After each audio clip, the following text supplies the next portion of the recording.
খুব বাজেভাবে ফেঁসে গেলেন দিদিমণি, এবং এবারের ফাঁসাটা এমন ফেঁসেছেন যার সৌজন্যে তিনি নিজেই। আর সব থেকে বড় কথা, ওই আমরা বলি না জলে কুমির ডাঙায় বাঘ, এবার ফাঁসাটা সেই জিনিস হয়ে গেছে। দেখুন, এমনিতেই তো এখন অগ্নিকন্যাকে সবাই ঘুগনি কন্যা বলে ডাকতে শুরু করে দিয়েছে। তার উপরে এই গত পরশুর পর থেকে চারিদিক থেকে আওয়াজ উঠতে শুরু করে দিয়েছে ফাইল চোর গদি চোর। তো অবস্থা রীতিমতো সঙ্গীন। এই অবস্থায় একটাই বাঁচার আশা ছিল, সেটা হচ্ছে ওই বি টিম সি টিম তাদেরকে যদি ময়দানে নামিয়ে সেটিং সেটিং সেটিং সেটিং এই তত্ত্বটা মানুষকে খাওয়ানো যায়, মানুষকে বিভ্রান্ত করা যায়, সেখান থেকে কিছু ভোট টোট আসতে পারে, আর বাকি এদিক ওদিক ম্যানেজ হবে। কিন্তু সেখানে ডবল মুশকিল হয়ে গেছে। নাম্বার ওয়ান মুশকিল, দিল্লি থেকে অমিত শাহজি এমন খেলা শুরু করেছেন যে চোখে সর্ষে ফুল দেখছেন। অন্যদিকে এসআইআর চলছে পুরো দমে, সুতরাং জল ভোট জালি ভোট কিভাবে করবেন সেই জায়গাটা বুঝতে পারছেন না। আর সব থেকে বড় কথা, যেটা দুধেল ভোট যার উপর তিনি বসে থাকতেন, তার ডিভিডেন্ড ভোট ব্যাংক, সেটাও এবার কিন্তু ভাঙার ইঙ্গিত দিচ্ছে। ফলে ত্রাহি মধুসূদন অবস্থা। এই অবস্থাতে একটা জিনিস করলেই বাঁচা যেতে পারে। ক্রিমিনাল মাইন্ডের যে ভাবনা চিন্তা হয়, ঠিক সেই ভাবনা চিন্তাটাই কালকে রিফ্লেক্ট করার চেষ্টা করলেন। সেটা হচ্ছে ব্ল্যাকমেলিংয়ের রাজনীতি, পিওর ব্ল্যাকমেলিং। কিন্তু মুশকিল হচ্ছে, আপনি যদি ব্ল্যাকমেলিংয়ের রাজনীতি করতে চান তাহলে আপনার হাতে সলিড এভিডেন্স থাকতে হবে। এখন হাতে যদি কোনো এভিডেন্স না নিয়ে কেউ যদি ব্লাফ করে, কেউ যদি ফুটানি করার চেষ্টা করে, কেউ যদি একটা হাওয়া গরম করার চেষ্টা করে, তাহলে তার কপালে কি নাচে? শনি নাচে। আর ঠিক সেই শনি নাচাটাই শুরু হয়েছে। যে মুহূর্তে দিদিমণি এই কাজটি শুরু করেছেন, সেই মুহূর্তে আইনি থাবড়াটা শুভেন্দু অধিকারীর কাছ থেকে চলে এসছে। কিন্তু তার থেকেও যেটা মারাত্মক হতে চলেছে আগামী দিনে, এই নিয়ে বৃহত্তর পরিসর আসতে চলেছে। অমিত শাহজির দিল্লি থেকে বড় অ্যাকশন এইটা নিয়ে হতে পারে, এমন সম্ভাবনা কিন্তু ক্রমশ উজ্জ্বল হয়ে উঠছে। ফলে দিদিমণি ফাঁসছেন, এবং 2026-এ তিনি হারছেন হারছেন হারছেন, সেটা তার নিজের কাছে পরিষ্কার হয়ে যাচ্ছে। দেখুন, এই যে প্রতীক জৈন কাণ্ড হলো, কয়লা চোর, কয়লা মাফিয়াগিরি করেছে আইপ্যাক প্রতীক জৈন, এবং সেই নিয়ে ইডি হানা, সেইখানে গিয়ে ফাইল ডাকাতি করলেন মমতা বন্দ্যোপাধ্যায়, এবং করার পর বুঝতে পারলেন কতখানি মুশকিলে পড়ে গেছেন। ফলে সেই ডাকাতি চাপা দেওয়ার জন্য, চোরেদের এনার্জি মমতা ব্যানার্জি, এই জায়গাটাকে এস্টাবলিশ করার জন্য কালকে হন হন হন হন করে তিনি রাস্তায় হাঁটলেন। তা তিনি হাঁটতে পারেন, তিনি মাঝে মাঝে কবিতা টবিতা লেখেন, লিখে বলেন যে তার মাথা হাঁটে, পা হাঁটে, অনেক কিছু গালগল্প দেন, সেই নিয়ে কারোর কিছু বলার নেই। কিন্তু মুশকিল হচ্ছে, এই জিনিসটা করতে গিয়ে তিনি বুঝলেন যে বাজার যতখানি তিনি গরম করবেন ভেবেছিলেন না, সেটা করতে পারেনি। এমনি রাস্তা ফাস্তা আটকে অনেক কিছু করেছেন, ফলে একটা ধামাকাদার কিছু দিতে হবে। সেই ধামাকাদারটা কি? তিনি তার বক্তব্য রাখতে গিয়ে সরাসরি অভিযোগ তুললেন যে এই যে কয়লা চুরি নিয়ে এত কথা হচ্ছে না, সেই কয়লা চুরির আসল মাস্টার মাইন্ড তো অমিত শাহ। এবং সেই অমিত শাহজির কাছে যে পয়সাটা পৌঁছচ্ছে, সেটা কিভাবে পৌঁছচ্ছে? এখানকার বিজেপি নেতা রয়েছেন জগন্নাথ চট্টোপাধ্যায়, তার থ্রু দিয়ে টাকাটা তোলা হচ্ছে, এবং তোলার পর সেই টাকাটা শুভেন্দু অধিকারীর কাছে পৌঁছচ্ছে। শুভেন্দু অধিকারী সেখানে নিজের ভাগটা গুছছেন কিনা জানা নেই, কিন্তু সেই টাকাটা শুভেন্দু অধিকারী আবার অমিত শাহজিকে পৌঁছে দিচ্ছেন। কেন পৌঁছে দিচ্ছেন? কেননা শুভেন্দু অধিকারী হচ্ছেন অমিত শাহের নাকি অ্যাডপ্টেড সন। কতখানি একজন ক্রিমিনাল মাইন্ডেড হলে, কতখানি একজন নিজের মস্তিষ্কের ব্যালেন্স হারিয়ে ফেললে এই ধরনের নোংরা বিলো দ্য বেল্ট অ্যাটাক করার চেষ্টা করেন, হাতে কোনো তথ্য প্রমাণ ছাড়া। যদিও তিনি পেন ড্রাইভের কথা বলেছেন, তা ভালো, পেন ড্রাইভের কথা তিনি বলেছেন। আমরা তো এর আগেও ফাইলের কথা শুনেছিলাম, তিনি নাকি বিকাশ রঞ্জন ভট্টাচার্যের বিরুদ্ধে ফাইল বার করবেন, এখনো অব্দি সেই ফাইল দেখতে পারিনি। তিনি নাকি বলেছিলেন ক্ষমতায় আসার পর ওই বর্ধমানে যে কাণ্ড ঘটেছে, সাঁইবাড়ি হত্যা থেকে শুরু করে তার উপর যে অ্যাটাক হয়েছে 21শে জুলাই কমিটি, সেই সবের তদন্ত কমিটি করবেন, সেই সব ফাইল এখনো সামনে আসেনি। মাঝখান থেকে মানুষ ডেকেছে ফাইল চোর মমতাকে। এখানে তদন্ত হচ্ছে, তদন্তে বাধা দিতে গিয়ে নিজের প্রশাসনিক শক্তি সম্পূর্ণ রূপে অপব্যবহার করে ফাইল চুরি করেছে। তো যাই হোক, সেখানে তিনি বলছেন, কালকের বক্তব্য, তার কথা কোট আনকোট আপনাদের দেখাচ্ছি। তিনি বলছেন, ইডি বলছে কয়লা পাচার মামলায় তদন্ত করতে এসেছিল। আমার প্রশ্ন, কয়লা চুরির টাকা কে খায়, কি করে খায়? হ্যাঁ, ঠিক আছে, আমাদেরও একই প্রশ্ন। গদ্দারের মাধ্যমে টাকা যায়, বেশ, মেনে নিলাম। এখন তো সে অ্যাডপ্টেড সন হয়ে গেছে। আচ্ছা, আরেকজন রয়েছে জগন্নাথ, বিজেপির জগন্নাথ টু শুভেন্দু অধিকারী, শুভেন্দু অধিকারী টু অমিত শাহ, এইভাবেই কয়লা চুরির টাকা পকেটে ঢোকে। মমতা ব্যানার্জি এটা জানেন। তো মমতা ব্যানার্জি যদি এটা জানেন, তাহলে একটা প্রশ্ন হচ্ছে, এদের বিরুদ্ধে আপনি অ্যাকশন নিচ্ছেন না কেন? অমিত শাহের বিরুদ্ধে আপনি অ্যাকশন নিচ্ছেন না কেন? বিজেপির ওই জগন্নাথের কথা বলছেন, সেই জগন্নাথের বিরুদ্ধে তিনি অ্যাকশন নিচ্ছেন না কেন? কোন জগন্নাথ আমি জানি না, কেননা বিজেপির দুজন জগন্নাথকে আমি চিনি। একজন জগন্নাথ সরকার, দুবারের এমপি রানাঘাট থেকে, আর একজন জগন্নাথ চট্টোপাধ্যায়, যিনি রাজ্য কমিটির সদস্য। তো কোন জগন্নাথের কথা বলছেন? এরা যদি এইসব দুর্নীতির সঙ্গে যুক্ত আছে, এদের বিরুদ্ধে অ্যাকশন নিচ্ছেন না কেন? যাক, এরপরে মমতা বন্দ্যোপাধ্যায় বলছেন এই বিজেপিকে আমরা ভদ্রতা দেখাই। কে বলেছে আপনাকে ভদ্রতা দেখাতে? আর আপনি নাকি ভদ্রতা দেখান যে রাজনৈতিক সভামঞ্চে উঠে ব স দু অক্ষর চার অক্ষর ফাটাফাট মুখ থেকে বার করে দেয়, সে নাকি ভদ্রতা দেখায়। মমতা ব্যানার্জি আর ভদ্রতা দেখানো? গোড়াতেও হাসছে এসব কথা শুনে। আমরা চাইলে অনেক কিছু করতে পারতাম, কাঁচকলা করতে পারতেন, আপনারা অনেক কিছু চেয়েছিলেন করতে, কিন্তু যতবার ওই পুলিশ দিয়ে গাজওয়ারিতে দেখাতে এসছেন না, আপনাদেরকে আমাদের মতো ইউটিউবাররা কোর্টে টেনে নিয়ে গেছি, আর তারপর আইনের ঠাস ঠাস ঠাস করে থাপ্পড় আপনার প্রশাসনের গালে দিয়েছি। সমস্ত কিছুর পিছনে আপনি ছিলেন, কিন্তু ক্যাচ কলা ঘেঁচু করতে পেরেছেন। সুতরাং আপনারা চাইলে কিচ্ছু করতে পারেন না, কেননা আপনারা আইনের পথে চলেন না। আইনের পথে চললে করতে পারতেন, কিন্তু আইনের পথে চলে কিছু করতে পারবেন না। আপনাদের ভাগ্য ভালো যে আমি চেয়ারে আছি, তাই ওই পেন ড্রাইভগুলো এখনো ফাঁস করিনি। কেন, কিসের জন্য আগলে রেখে বসে রেখেছেন? পেন ড্রাইভে কোনো দুষ্টু মিষ্টি ছবি আছে নাকি? বলছেন আমি আমি অনেক কিছু জানি, আমি বলি না দেশের স্বার্থে, দেশকে ভালোবাসি বলে। আমি সব বলে দিলে, সব ফাঁস করে দিলে তোলপাড় পড়ে যাবে। আমি চাই না দেশে অস্থিরতা তৈরি হোক, তাই অনেক কিছু জানা সত্ত্বেও বলি না। আহারে আমার সন্টু মনু পুন্টু কুচু কুচ্ছু কুচু, আপনি অনেক কিছু জানেন, কিচ্ছু বলেন না, তাহলে এই কথাগুলো এখন বলছেন কেন? দেশে অস্থিরতা তৈরি করার জন্য এই কথাগুলো বলছেন কেন? দেখুন, আপনি একজন মুখ্যমন্ত্রী, সংবিধানকে সাক্ষী রেখে আপনি শপথ নিয়েছেন, আপনি রাজধর্ম পালন করবেন। রাজধর্মটা কি আপনি জানেন না, 15 বছর ধরে পালন করতে পারেননি, তাই আপনাকে আবার শেখাচ্ছি। রাজধর্ম হচ্ছে দুষ্টের দমন, শিষ্টের পালন। আর তাই সে যে হোক, যে হরিদাস পাল হোক, অমিত শাহজি হন, শুভেন্দু অধিকারী হোক, আপনার নিজের পরিবারের সদস্য হোক, সে যদি দুষ্টু হয়, সে যদি অন্যায় করে, তাহলে তার শাস্তির বিধান করতে হবে। আর সে যদি আপনার চরমতম শত্রুও হয়, আপনার সব থেকে বড় বিপক্ষও হয়, সে যদি সে যদি দুষ্ট না হয়, সে যদি শিষ্ট হয়, তার পালন আপনাকে করতে হবে। তো এখানে কোন কাজটা করছেন আপনি? আপনি নিজে স্বীকার করছেন আপনি রাজধর্ম পালন করছেন না, এবং জেনে বুঝে করছেন না। তাহলে সংবিধানকে সাক্ষী রেখে এরকম একটা মিথ্যাচার চালানোর জন্য আপনার তো ইমিডিয়েট রেজিগনেশন দেওয়া উচিত মমতা ব্যানার্জি। নাকি ক্ষমতার এতখানি লোভ, এইসব মিথ্যাচার করে যাচ্ছেন, নির্লজ্জ মিথ্যাচার করে ক্ষমতায় টেকার চেষ্টা করছেন? মানুষ এই প্রশ্নটা আপনার চোখে চোখ রেখে করছে, আর মানুষের চোখে চোখ রেখে আপনি কথা বলতে পারছেন না। তাই এই প্রশ্ন যারা করে তাদেরকে আপনি দালাল তকমা দিয়ে দেন। আপনার দেউলিয়াপনা এই জায়গায় চলে এসছে মমতা ব্যানার্জি।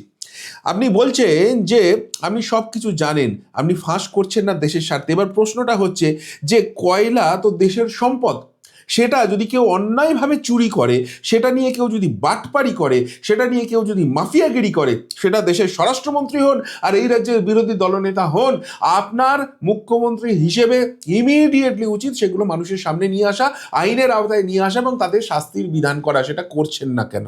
প্রশ্নটা এইখানে উঠছে। আসলে মেন জায়গা যেটা হচ্ছে, আপনার হাতে কিচ্ছু নেই, কোনো প্রমাণ আপনার হাতে নেই, আর তাই ফাঁকা আওয়াজ ছাড়ছেন যে আছে, আমি করে দেবো। কি করতে চাইছেন? ব্ল্যাকমেলিং করতে চাইছেন? ওই মুখ্যমন্ত্রী চেয়ারে বসে আপনি ব্ল্যাকমেলিং করছেন যে আমার হাতে অস্ত্র আছে, আমি ছাড়ছি না, তোমাদেরকে আমি রেয়াত করছি, আমিও যেসব অন্যায় করেছি, আমিও যেসব দুর্নীতি করেছি, তোমরা আমার পিছনে লাগতে এসো না। সেটেলমেন্ট চাইছেন, অর্থাৎ ক্রিমিনাল কাজ যে হয়েছে আপনি নিজের মুখে স্বীকার করে নিচ্ছেন। মানুষ কিন্তু এই প্রশ্নটা করতে শুরু করেছে। এইবার এই যে ঢপের চপ করেছেন, ঢপের কীর্তন ছেড়েছেন, সেই জায়গাটা কিন্তু এত সহজে এবার আর আপনি পার পাবেন না। কেননা শুভেন্দু অধিকারী, মাননীয় বিরোধী দলনেতা, তিনি কিন্তু এবার আইনি নোটিশ পাঠিয়ে দিয়েছেন। তিনি পরিষ্কারভাবে বলছেন যে ভাই, তুমি আমাকে এই কথা বলেছো, প্রথম কথা তো অ্যাডাপ্টেশন, এই রকম একটা বাজে অশ্লীল বিলো দ্য বেল্ট অ্যাটাক তুমি করেছো, তার কোনো নীতি নৈতিকতার ধার ধারণী, সেটার জন্য তো তোমাকে খেসারত দিতেই হবে, মানানি দোকানি হয়ে গেছে। তার উপরে তুমি বলছো কোনো প্রমাণ হাতে না নিয়ে, কোনো প্রমাণ সামনে না এনে যে কয়লা চুরি করি, অমিত শাহজিকে তার ভাগ পাঠায়, তুমি প্রমাণটা করো, তুমি প্রমাণটা সামনে নিয়ে এসো। আর যদি প্রমাণ সামনে আনতে না পারো, 72 ঘন্টার মধ্যে যা আইনি পদক্ষেপ করা সেটা আমি করব। শুভেন্দু অধিকারী তো যা বোমা ফেলে দিয়েছেন। শুভেন্দু অধিকারী আইনি যে থাপ্পড়টা দেওয়ার দরকার ছিল সেটা তো দিয়ে দিয়েছেন। কই শুভেন্দু অধিকারী বলার পর তো প্রমাণ সামনে নিয়ে আসতে পারছেন না। নিয়ে আসুন, আজকে সামনে আমাদের সামনে নিয়ে আসুন, আমরা ব্রডকাস্ট করবো যে হ্যাঁ শুভেন্দু অধিকারী এই টাকা চুরি করছে, অমিত শাহজিকে পাঠাচ্ছে, সমস্ত তথ্য প্রমাণ আপনার পেন ড্রাইভ আপনি আজকে সামনে নিয়ে চলে আসুন। আপনি আইনের দ্বারস্থ হন, আপনি মহামান্য কলকাতা হাইকোর্ট সুপ্রিম কোর্টের কাছে জমা দিন, আপনি রাষ্ট্রপতির কাছে জমা দিন। কেন করতে পারছেন না? কিসের জন্য আটকাচ্ছে? উল্টে বলছেন এগুলো ছেড়ে দেবো, এগুলো করছি না, তোমাদের বাপের ভাগ্য ভালো, মানে আমারগুলোও তোমরা করো না, এই কথা বলছেন। কিন্তু তার থেকেও যেটা বৃহত্তর প্রশ্ন উঠে যাচ্ছে সেটা হচ্ছে যে এই জায়গাটা কি এবার আলটিমেটলি ফেসে গেলেন? শুভেন্দু অধিকারী তো যায়নি, পথেই যাচ্ছেনই।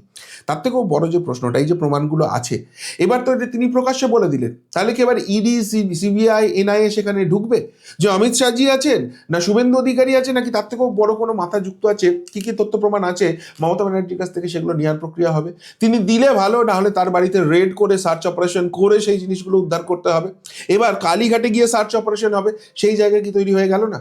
এই প্রশ্নটা কিন্তু উঠছে এবং দিল্লি মহলে, রাজনৈতিক মহলে, রাজধানীতে এটা নিয়ে কিন্তু ভয়ঙ্কর চর্চা হচ্ছে যে অমিত শাহজির বিরুদ্ধে এত বড় অ্যালিগেশন আসছে এবং যেহেতু নরেন্দ্র মোদীর মন্ত্রিসভা সম্পর্কে এত বড় করাপশনের চার্জ আসছে, আজ অবধি নরেন্দ্র মোদীর মন্ত্রিসভার কোনো সদস্য নিয়ে কেউ আঙুল তুলতে পারেনি, সেখানে এত বড় দুর্নীতির প্রশ্ন, তাহলে কি নরেন্দ্র মোদীর মন্ত্রিসভা এবার এর বিরুদ্ধে করা পদক্ষেপ নেবে?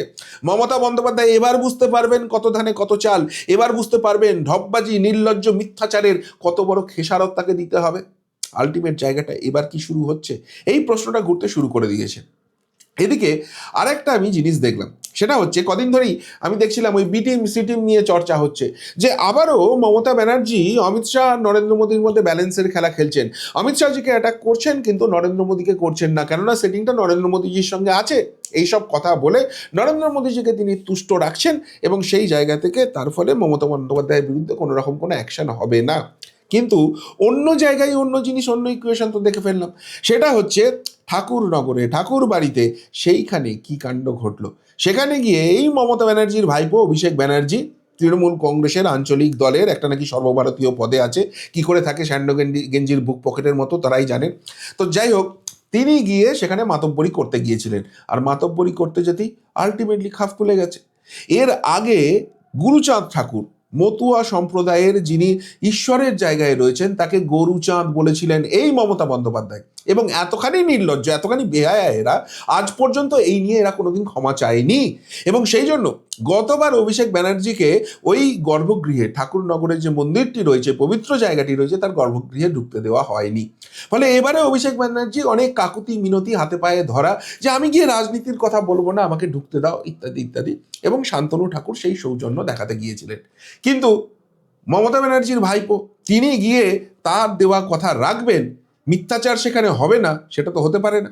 আর সেখানে গিয়ে অভিষেক ব্যানার্জি নরেন্দ্র মোদীজিকে, দেশের প্রধানমন্ত্রীকে আক্রমণ করার চেষ্টা করেন। যে মুহূর্তে করেন সেই মুহূর্তে শান্তনু ঠাকুর এবং তার যারা সমর্থক রয়েছে হই হই করে ময়দানে নেমে পড়েন, এবং নেমে পড়ার পর যে অপবিত্র করা হয়েছে জায়গাটাকে, সেটাকে পবিত্র করা হয় এবং সেখানে স্লোগান ওঠে।